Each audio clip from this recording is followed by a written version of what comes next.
दिल्ली की नई आबकारी नीति जिसमें भ्रष्टाचार के आरोप में मनीष सिसोदिया समेत बहुत से लोग जेल में हैं, इस नीति को लागू करने से दिल्ली सरकार को फायदा हुआ या नुकसान? सरकारी खजाने में पैसा ज्यादा आया या कम हुआ?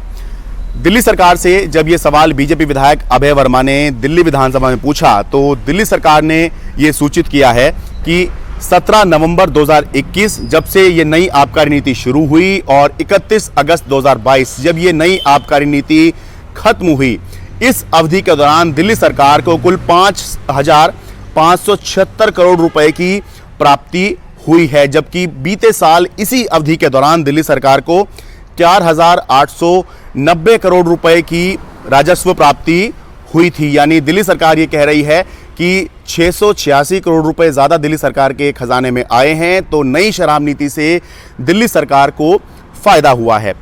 लेकिन बीजेपी विधायक अभय वर्मा का ये कहना है कि इस नीति से दिल्ली सरकार के जो सरकारी खजाने हैं उसको नुकसान हुआ है। वो इसी डेटा को ही कोट कर रहे हैं।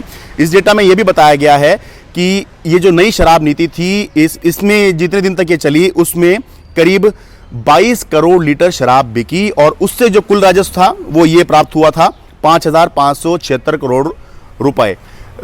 लेकिन जो अभय वर्मा ये हैं वो ये कह रहे हैं कि पिछले साल जब करीब 12.5 करोड़ लीटर शराब भी बेची थी तो तब जो दिल्ली सरकार का रेवेन्यू आया था वो 4,890 करोड़ रुपए था। यानी कि कम शराब बेचकर भी काफ़ी ज़्यादा पैसा दिल्ली सरकार ने पुरानी शराब नीति में अर्जित किया था, जबकि अब ज़्यादा शराब बेचकर भी दिल्ली सरकार को जो प्राप्ति हो रही है राजस्व की वो कंपैरेटिवली कम है।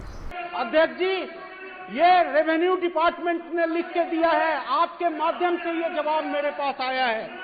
अध्यक्ष जी, सच्चाई सुनो, सच्चाई सुनो, सच्चाई सुनने पे मिर्ची लग रही है।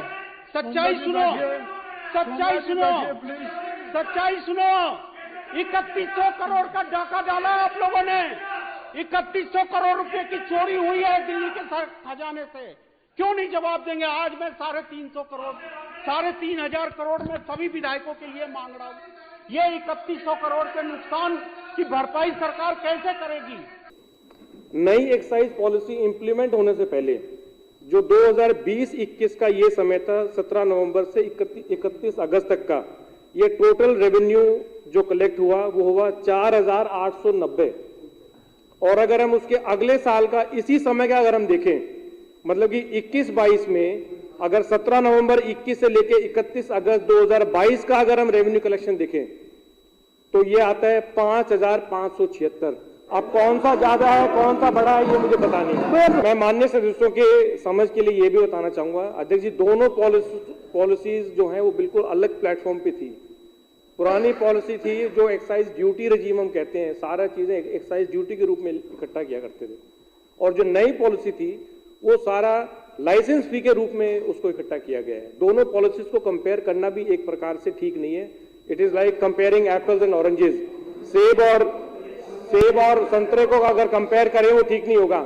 एक बताने वाली बात यह है कि दिल्ली सरकार ने लक्ष्य रखा था कि इस साल शराब बेचकर वो लगभग 9,500 करोड़ रुपए जुटाएगी, जबकि इससे पहले हर साल दिल्ली सरकार को शराब बेचकर 5,500 से 6,000 करोड़ रुपए की प्राप्ति होती रही है।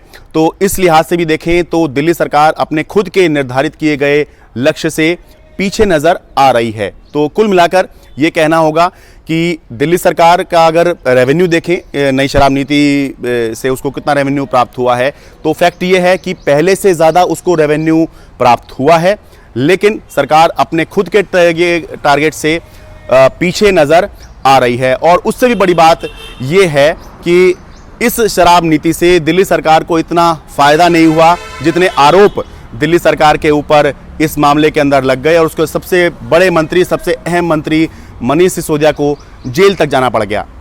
Sharad Sharma, NDTV India.